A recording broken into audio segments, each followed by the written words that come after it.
Suitcase খুলে আমি হতভম্ব হয়ে গেলাম। ভেতরে আমার বই, কাগজপত্র ইঁদুরে কেটে কুটি কুটি করে রেখেছে।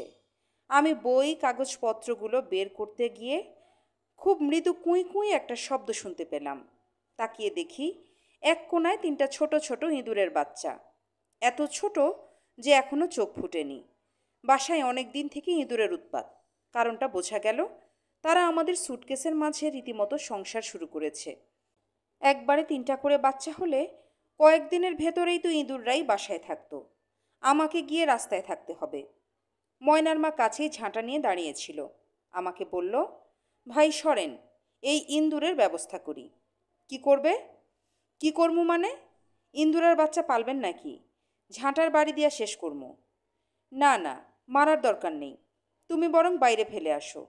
এই ছোট ছোট ইঁদুরের বাচ্চাগুলোকে ঝাঁটা দিয়ে পিটিয়ে মারবে, বিষয়টা আমি ঠিক মেনে নিতে পারলাম না। সুটকেসের কোনায় লোমহীন শরীরে আঁকু পাঁকু করে একটা আরেকটার সাথে জড়াজড়ি করছে দেখে এক ধরনের মায়া হয়। ময়নার মা আমার কথা শুনে একই সাথে অবাক আর বিরক্ত হলো। বলল, ইন্দুরের বাচ্চার জন্য মায়া করেন ভাই? না, ঠিক মায়া না, তবে মারার দরকার কি?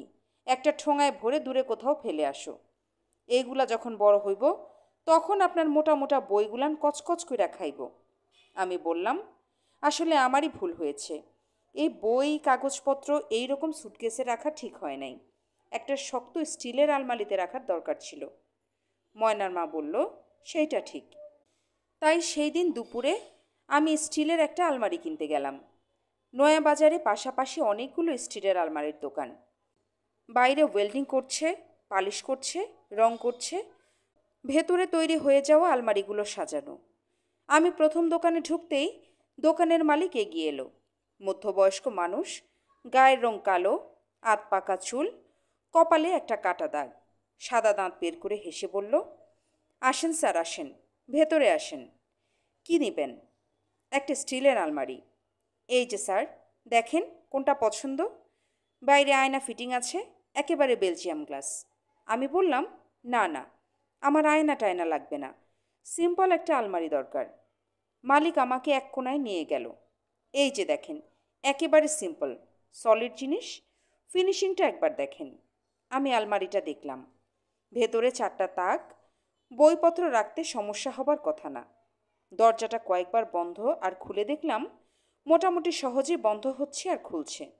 আমি জিজ্ঞেস করলাম, দাম কত? কুচকুচে কালো দোকানি তার ঝকমকে সাদা দাঁত বের করে হেসে বলল, স্যার দাম নিয়ে আপনি মাথা ঘামাবেন না, আলমারিটা আপনার পছন্দ হয়েছে কি না বলেন। আমি হাসার ভঙ্গি করে বললাম, দামটা কম হলেই পছন্দ হবে। আমি খুব হাসির একটা কথা বলেছি। এরকম ভঙ্গি করে কুচকুচে কালো মানুষটা তার সাদা দাঁত বের করে হা হা করে হাসল। হাসতে হাসতেই বলল, স্যার আমরা ব্যবসায়ী মানুষ, ইচ্ছা করলেই আমরা সস্তা জিনিস বানাতে পারি। খারাপ 2 নম্বরি মাল দিয়ে তৈরি একটা জিনিস আপনাকে কখনোই দেব না স্যার। আপনি আরও কয়েকটা দোকান দেখে আসেন। আমি আরও কয়েকটা দোকান ঘুরে আবার প্রথম দোকানে ফিরে এলাম। একজন মাঝবয়সী মহিলা দোকানের মালিকের সাথে কী নিয়ে যেন তর্ক করছিল। আমাকে দেখে চুপ করে গেল। কালো মানুষটি মহিলাটিকে হাত দিয়ে সরিয়ে দেবার ভান করে বললেন, যাও যাও এখান থেকে, তোমার ছেলে নিজেই ফিরে আসবে। মহিলাটি কিছু একটা বলতে গিয়ে হঠাৎ শাড়ির আঁচল দিয়ে মুখ ঢেকে ফুঁপিয়ে কেঁদে ওঠে।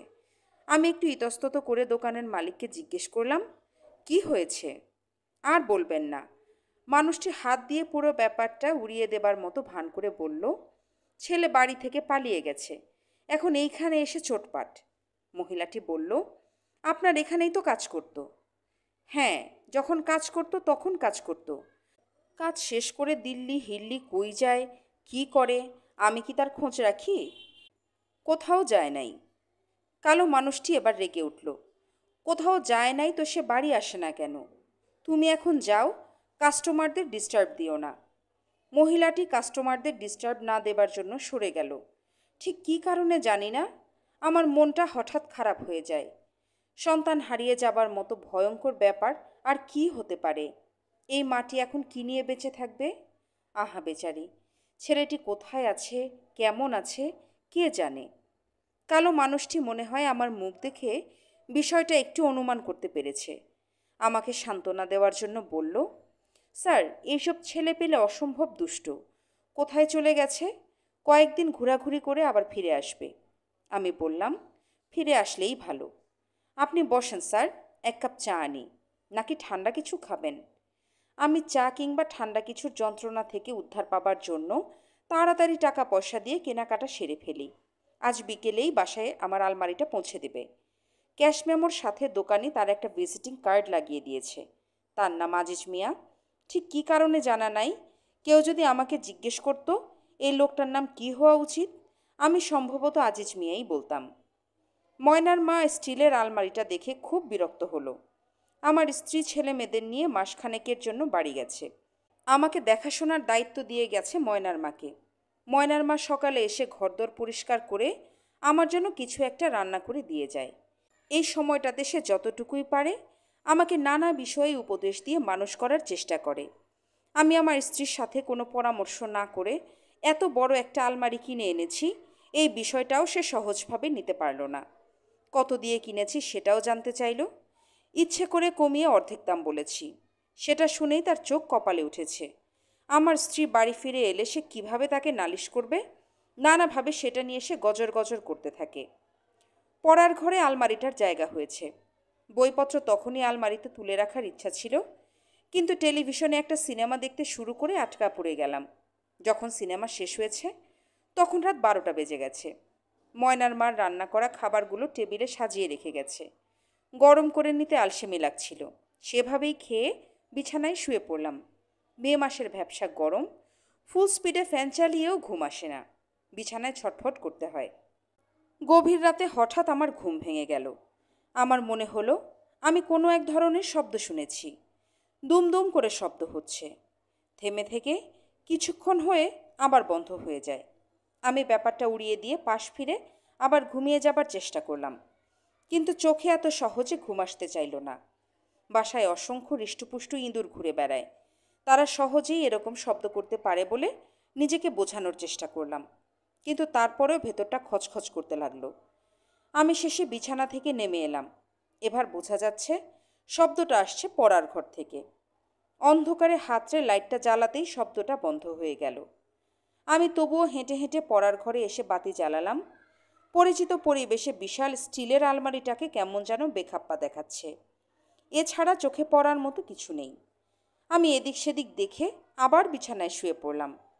ঠিক ঘুমিয়ে যাবার মুহূর্তে মনে হলো আবার সেই দুমদুম শব্দটা শুরু হয়েছে। কোথা থেকে শব্দ হচ্ছে একবার দেখা উচিত জেনেও আমি আর উঠতে চাইলাম না। শব্দটা শুনতে শুনতেই ঘুমিয়ে গেলাম। ভোরবেলা নাস্তা করতে করতে ময়নার মাকে বললাম, ময়নার মা, এই বাসায় ইঁদুরের বড় উৎপাত। ময়নার মা মুখ ঝামটা দিয়ে বলল, ইঁদুরের জন্য এত মায়া করলে ইঁদুরের উৎপাত হবে না? 100 বার হবে, 1000 বার হবে।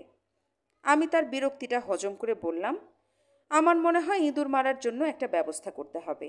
ময়নার মা বলল, সেইটা আপনার আর বলতে হবে না। আমি কাল রাত্রেই ইঁদুর মারার বিষ দিয়েছি। 6টা ইঁদুর মরেছে। এই মোটা মোটা এক একটা ইঁদুর। ময়নার মা হাত দিয়ে ইঁদুরের যে সাইজ দেখালো, কোনোভাবে ইঁদুরের প্রজাতি এত বড় হবার কথা না। তবে আমি সেটা নিয়ে মাথা ঘামালাম না। আমার দুশ্চিন্তার কারণ অন্য জায়গায়। আমি বললাম, ইঁদুর মারার বিষ কিন্তু খুব ভয়ানক। তুমি কিভাবে দিচ্ছ? কোথায় দিচ্ছ?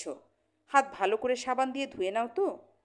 ময়নার মা হি হি করে হেসে বলল, ভাই, আমারে কি ছোটো পোলাপান পাইছেন? আমি জানি, তবু শুনি কিভাবে দিচ্ছ। গমের দানার মতন ঘরের কোনায় কোনায় ছিটিয়ে দিতে হয়। ইঁদুর খায় আর রক্ত বমি করে মরে। একটা খবরের কাগজের উপর বিছিয়ে দিও। সকালবেলা ঝাড়ু দিয়ে ফেলে দিবে। আমি মুখ শক্ত করে বললাম, খবরদার হাত দিয়ে ছুঁবে না। তারপরেও সাবান দিয়ে খুব ভালো মতো হাত ধুবে। ময়নার মা মুখে এক ধরনের তাচ্ছিল্যের ভাব ফুটিয়ে দাঁড়িয়ে রইল। আমার কথাকে খুব বেশি গুরুত্ব দিল বলে মনে হলো না। সেই দিন রাতেও আমার হঠাৎ করে ঘুম ভেঙে গেল। ঠিক কেন ঘুম ভেঙেছে বুঝতে পারছি না। শুধু মনে হচ্ছে একটা ভয়ানক কিছু ঘটেছে। আমি ধর্মর করে বিছানায় উঠে বসতেই স্পষ্ট শুনতে পেলাম পাশের ঘর থেকে দুমদুম করে শব্দ হচ্ছে। আমি বিছানা থেকে নেমে এলাম। লাইটের সুইচে হাত রেখেও আমি শেষ পর্যন্ত লাইট জ্বালালাম না। আবছা অন্ধকারে শোয়ার ঘরের থেকে হেঁটে হেঁটে পড়ার ঘরে যেতে থাকি। যতই কাছে যেতে থাকি শব্দটা ততই স্পষ্ট হতে থাকে। পড়ার ঘরে পৌঁছানোর পর বুঝতে বাকি থাকে না শব্দটা আসছে আলমারির ভেতর থেকে। মনে হতে থাকে কোনো কিছু আলমারির ভেতরে বসে আছে এবং সেটা আলমারির দরজায় ধাক্কা দিয়ে শব্দ করছে। হঠাৎ করে আমি এক ধরনের আতঙ্ক অনুভব করি। আমার মনে হতে থাকে আলমারির ভেতর ভয়ঙ্কর অশরীরী কিছু বসে আছে। এক্ষুনি দরজা খুলে সেটা বের হয়ে আসবে। আমি হাতড়ে হাতড়ে লাইট সুইচটা বের করে সুইচটা টিপে দিতেই পুরো ঘরটা উজ্জ্বল আলোতে ভরে গেল। ঠিক ম্যাজিকের মতো সাথে সাথে শব্দটা থেমে গেল। আমি একটানা শব্দটাতে অভ্যস্ত হয়ে গিয়েছিলাম। হঠাৎ করে শব্দটা থেমে যেতেই কেমন যেন এক ধরনের অস্বস্তি হতে থাকে। ঘরের উজ্জ্বল আলোতে চোখটা সইয়ে নিয়ে আমি সাহস করে আলমারিটার কাছে গেলাম। হাত দিয়ে স্পর্শ করতেই আমার শরীরটা কেমন যেন কাঁটা দিয়ে উঠল। আলমারিটা একেবারে হিম শীতল। আমি কিছুক্ষণ চুপ করে দাঁড়িয়ে থেকে সাবধানে আলমারিটার হ্যান্ডেল ঘুরিয়ে দরজাটা খুললাম। মনে হচ্ছিল দেখব ভেতরে ভয়ঙ্কর কিছু বসে আছে। দরজা খুলতেই লাফিয়ে বের হয়ে আসবে, কিন্তু আসলে কিছুই নেই। শুধু মনে হলো ভেতর থেকে ঠান্ডা একটা বাতাস যেন আমাকে ঘিরে পাক খেয়ে মিলিয়ে গেল। আমি কিছুক্ষণ খালি আলমারিটার সামনে দাঁড়িয়ে থেকে সেটার দরজা বন্ধ করে শোবার ঘরে ফিরে এলাম। আমি খুব ভীতু মানুষ নই। মাকড়সা কিংবা বিষাক্ত সাপ দেখলে আমার ভয় লাগে, কিন্তু ভৌতিক কিছুতে আমি কখনো ভয় পাই না। তারপরেও আমি পড়ার ঘরের লাইটটা নেভাতে সাহস পেলাম না। লাইট জ্বালিয়ে রেখেই আমি শোয়ার ঘরে ফিরে এলাম। বিছানায় শুয়েও আমি অনেকক্ষণ ছটফট করি, চোখে ঘুম আসতে চায় না। আমার শুধু মনে হতে থাকে আমার সাথে বুঝি আর কেউ আছে। অনেক চেষ্টার পর যখন চোখে প্রায় ঘুম নেমে এসেছে, তখন হঠাৎ করে মনে হলো বিছানায় আমার পাশে কেউ বসে আমার দিকে একদৃষ্টে তাকিয়ে আছে। আমি ভয়ানক চমকে ঘুম থেকে জেগে উঠি।